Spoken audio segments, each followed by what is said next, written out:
అయినా కూడా మీరు భారత్ మేమేం చేయలేమండి. అంతేకాదు ఈ రాక్షస ప్రభుత్వాన్ని గద్దె దించాలి. ఇప్పుడు ఇది చాలా క్రూషియల్ టైం మనకి.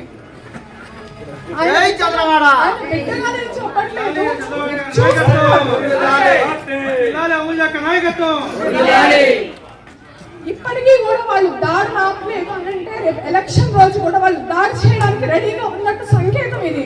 మనందరం కలిసికట్టుగా పోరాడాలి. ఈ టైంలో కూడా ఇప్పుడు కూడా పోరాడకపోతే మళ్ళీ ఆ జగన్మోహన్ రెడ్డి గారికి అలాగే కోమిరెడ్డి గారికి ఇంకో ఛాన్స్ ఇచ్చినట్టు. మీరు ఆలోచించాలమ్మా, ఆడబిడ్డలు అయ్యండి. మనము ఒక నిండు ప్రాణానికి ప్రాణం పోసే శక్తి దేవుడు మనకి ఇచ్చాడు. ఎవ్వరూ భయపడద్దు, ఎవరికి భయపడే అవసరం లేదు.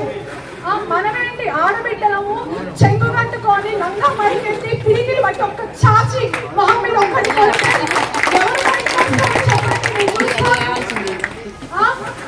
మేము డాక్టర్స్ వృత్తిలో ఉండి పేషెంట్స్ నాడి పట్టుకొని వైద్యం చేసే వాళ్ళం. ఈ రోజు రోడ్డు మీదకి వచ్చి ఇంత దారుణంగా అంటే ఇంత ఆవేశంతో మాట్లాడుతున్నాం. మా కంట నీరు తెప్పిస్తున్నారు. ఎందుకు ఆలోచించండి ఒకసారి. ఏదో ముందుగా ఈ రోజు మేము పార్టీలోకి వస్తున్నాము, మళ్ళీ రేపు సాయంత్రం ఎవరో కూడా వస్తాడు. వారిలో ఎవరో ఒక మహిళ వస్తుంది, లేకపోతే వైసీపీకి చెందిన లీడర్స్ వస్తారు. మీ కాలో పట్టుకుంటారు, మీ ఇంట్లో కూర్చుంటారు, బెదిరిస్తారు, దోపిడీ చేస్తారు, కొడతామంటారు, డబ్బులు చల్లుతారు. వాళ్ళకేమో 1000 కోట్లు సంపాదించాడు ఆయన.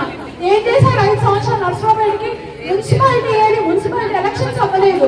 మున్సిపాలిటీకి వచ్చే నిధులను ఎటుపోతున్నాయి? 1000 కోట్లు ఎవరి జోబుల్లోకి వెళ్తున్నాయి? ఎవరిప్పుడన్నా ఆలోచించారా మీరు? ఆలోచించాలమ్మా. ఇవన్నీ పథకాలు